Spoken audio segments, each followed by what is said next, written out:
Hi friends, இன்னைக்கு என்ன வீடியோல பார்க்க போறோம்னா நம்ம மேக்ஸिमम வந்து சமையல்ல வந்து கருவேப்பிலை வந்து சேப்போம்.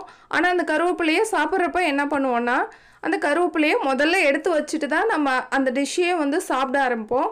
அது மாதிரி கருவேப்பிலையை எடுத்து வச்சிட்டு சாப்பிடுறதால அந்த கருவேப்பிலையில உள்ள நன்மைகள் நமக்கு கிடைக்கிறதே இல்ல. அதால பசங்களுக்கு பிடிச்ச மாதிரி டிஷ்ஷஸ்ல வந்து நீங்க கருவேப்பிலையை சேர்த்தீங்கன்னா பசங்க ரொம்ப விரும்பி சாப்பிடுவாங்க. நம்ம வந்து இன்னைக்கு என்ன ரெசிபி பார்க்க போறோம்னா கருவேப்பிலை சிக்கன் வறுவல் எப்படி செய்யறதுங்கறத தான் பார்க்க போறோம். அதுக்கு முன்னாடி கொஞ்சம் கருவேப்பிலையோட நன்மைகளை பத்தி பார்க்கலாம். இப்போ பாத்தீங்கன்னா கருவேப்பிலையில வந்து நார்ச்சத்து, கால்சியம், பாஸ்பரஸ், இரும்பு சத்து, விட்டமின்லாம் வந்து அதிகமா இருக்கு. இப்போ செரிமான தொல்லை இருக்கிறவங்க கூட கருவேப்பிலை அதிகமாக எடுத்துக்கிறதால அந்த தொல்லையிலேருந்து வந்து நீங்களாம் கெட்ட கொழுப்பை குறைக்க கூட கருவேப்பிலை வந்து உதவி செய்து நீங்கள் வெயிட் லாஸ் பண்ணுறீங்கன்னா அந்த டைம் கூட கருவேப்பிலை பொடி வந்து எடுத்துக்கலாம் டிஷ்ஷஸில் வந்து சேர்த்து. வாங்க இப்போ கருவேப்பிலை வறுவல் எப்படி செய்யலாங்கிறத பார்ப்போம். அதாவது கருவேப்பிலை சிக்கன் வறுவல். அதுக்கு முன்னாடி இதுவரை எங்கள் சேனலை சப்ஸ்கிரைப் பண்ணலன்னா மறக்காமல் சப்ஸ்கிரைப் பண்ணுங்கள். வாங்க வீடியோக்குள்ளே போகலாம். அதுக்கு வந்து நான் 1/4 கிலோ அளவுக்கு சிக்கன் வந்து எடுத்து வச்சுருக்கேன். இந்த மஞ்சத்தூள் போட்டு நல்லா சுத்தமாக கழுவிட்டு ஓரமாக எடுத்து வச்சுக்கலாம். இப்போ ஒரு வானல் போட்டுட்டு அதில் வந்து கொஞ்சமாக வந்து பட்டை சேர்த்துக்கலாம். 2 போல் கிராம்பு சேர்த்துப்போம். ஒரு 1/2 ஸ்பூன் அளவுக்கு சோம்பு, 1/2 ஸ்பூன் அளவுக்கு ஜீரகம். நீங்கள் 1 ஸ்பூனாக கூட சேர்த்துக்கலாம். செரிமானத்துக்கு ரொம்ப வந்து உதவியாக இருக்கும். காரத்துக்கு தகுந்த மாதிரி மிளகு வந்து சேர்த்துங்க. ஏன்னா இதில் காரத்துக்கு மிளகு மட்டும்தான் நான் சேர்க்க போகிறேன், அதனால தான் சொல்கிறேன். இப்போ இதை நல்லா வந்து வறுத்துக்கலாம். இதோட கலர் சேஞ்ச் ஆகிற அளவுக்கு நம்ம எல்லாம் வறுத்து அரைச்சி செய்கிறதால டேஸ்ட் இன்னுமே சூப்பராக இருக்கும். கண்டிப்பாக வந்து ட்ரை பண்ணி பாருங்கள். இப்போ நல்லா வந்து இதை வந்து வறுத்தாச்சு. இதில் ஒரு கைப்பிடி அளவுக்கு கருவேப்பிலை வந்து சேர்த்துப்போம்.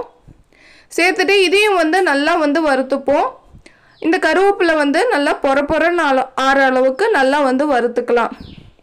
இது பொடியாக போடுறதால இந்த டிஷ்ஷில் வந்து கருவேப்பிலை தான் சேர்த்துருக்கோனுங்கிறதே தெரியாது. அந்தளவுக்கு டேஸ்ட் வந்து அதிகமாக இருக்கும். இப்போ கருவேப்பிலையும் நல்லா வந்து இதாகிடுச்சு. நான் வந்து கையில் வந்து நொறுக்கி காமிக்கிறேன் எப்படி வந்து இருக்குன்ட்டு. நல்லா பொறன்னு இருக்கு பாருங்கள். இப்போ அந்த நல்லா ஆற வச்சுக்கலாம். இப்போ நல்லா வந்து ஆறிடுச்சு. இதை வந்து ஒரு மிக்ஸி ஜாரில் சேர்த்துட்டு நம்ம அரைச்சி எடுத்துக்கலாம். இப்போ நல்லா வந்து அரைச்சாச்சு. இதை ஒரு ஓரமாக வச்சுட்டு அடுப்பில் வந்து வானல் போட்டுட்டு 2 ஸ்பூன் அளவுக்கு எண்ணெய் சேர்த்துப்போம். சேர்த்துட்டு எண்ணெய் வந்து சூடானோடனே நம்ம கட் பண்ணி வச்சுருக்க வெங்காயத்தை வந்து சேர்த்துக்கலாம். நான் சின்னதாக ஒரு வெங்காயம் வந்து கட் பண்ணி வச்சுருக்கேன். அதை வந்து சேர்த்துட்டு கலர் சேஞ்ச் ஆகிற அளவுக்கு நல்லா வந்து வதக்கிப்போம். இதில் தக்காளிலாம் சேர்க்க போகிறதில்ல, வெங்காயம் மட்டும்தான்.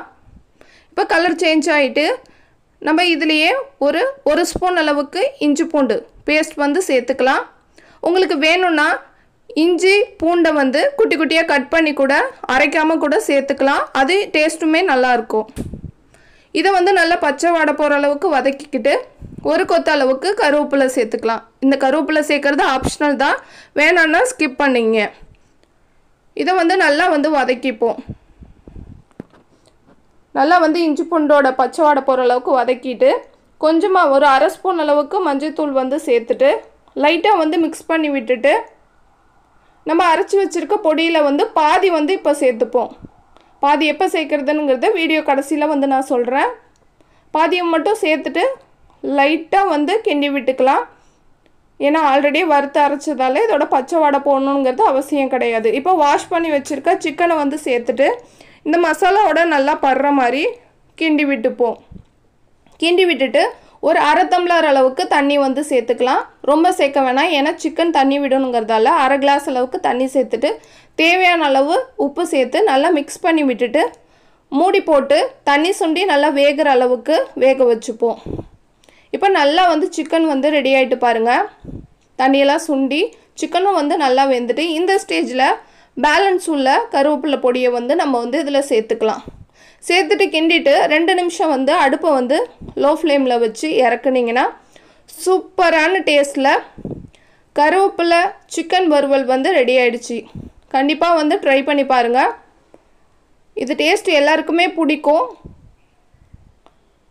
சின்ன பசங்கள்லேருந்து பெரியவங்க வரையும் எல்லாருமே விரும்பி சாப்பிடுவாங்க. இதோட டேஸ்ட் வந்து வேறு லெவலாக இருக்கும். கண்டிப்பாக வந்து ட்ரை பண்ணி பாருங்கள். ட்ரை பண்ணி பார்த்துட்டு எப்படி இருக்குன்னு கமெண்ட் பாக்ஸில் கமெண்ட் பண்ணுங்கள். உங்களுக்கு சிக்கன் பிடிக்குன்னா இந்த வீடியோவுக்கு குட்டியாக ஒரு லைக் போட்டுங்க. இதுவரையும் எங்கள் சேனலை சப்ஸ்கிரைப் பண்ணலன்னா சப்ஸ்கிரைப் பண்ணிங்க. Thank you, bye friends. அடுத்த வீடியோவில் சந்திக்கலாம்.